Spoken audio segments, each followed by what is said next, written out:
कहानी मनुष्य की कीमत। आरव नाम का एक लड़का था। उसके पिता की लोहे की दुकान थी। आरव अपने पिता के साथ लोहे की दुकान में मदद करता था। एक दिन उसने अपने पिता से पूछा कि पिताजी, इस दुनिया में मनुष्य की कीमत क्या होती है। अपने छोटे से बच्चे के इस सवाल से पिताजी हैरान रह गए। वो सोचने लगे कि आखिर इस बालक को ऐसा सवाल क्यों हुआ। पिताजी ने अपने बेटे को कहा कि बेटा, किसी भी मनुष्य की कीमत को आंकना बहुत ही मुश्किल होता है, क्योंकि उसकी कीमत अनमोल होती है। बेटे ने पूछा, वह कैसे पिताजी? अगर सभी मनुष्य की कीमत अनमोल होती है तो फिर कोई अमीर तो फिर कोई गरीब क्यों होता है? किसी को कम रिस्पेक्ट मिलती है तो किसी को ज़्यादा क्यों मिलती है? पिताजी ने अपने बेटे को समझाने के लिए कहा कि तुम स्टोर रूम में जो लोहे का बड़ा सा टुकड़ा पड़ा है वो लेकर आओ। बेटे ने कहा, जी पिताजी। वो लोहे का टुकड़ा लेकर आता है। पिताजी उससे पूछते हैं कि बताओ, इस लोहे के टुकड़े की क्या कीमत होगी? आरव बताता है कि 500 रुपये।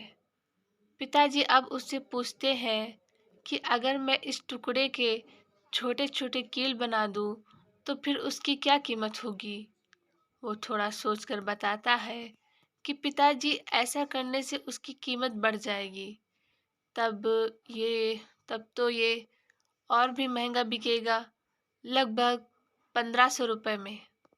पिताजी अब उससे पूछते हैं कि बेटा, अगर मैं इस लोहे के टुकड़े से घड़ी के बहुत सारे स्प्रिंग बना दूं तो आरव कहता है कि पापा, फिर तो इससे और भी ज़्यादा पैसे मिलेंगे।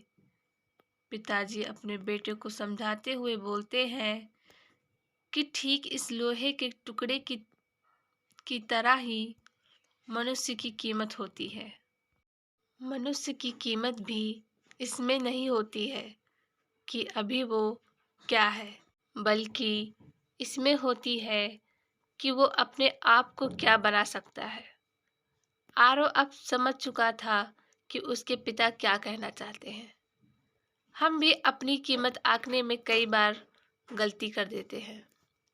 हम अपने प्रेजेंट स्टेटस को देखकर अपने आप को वैल्यूलेस और मीनिंगलेस मानने लगते हैं।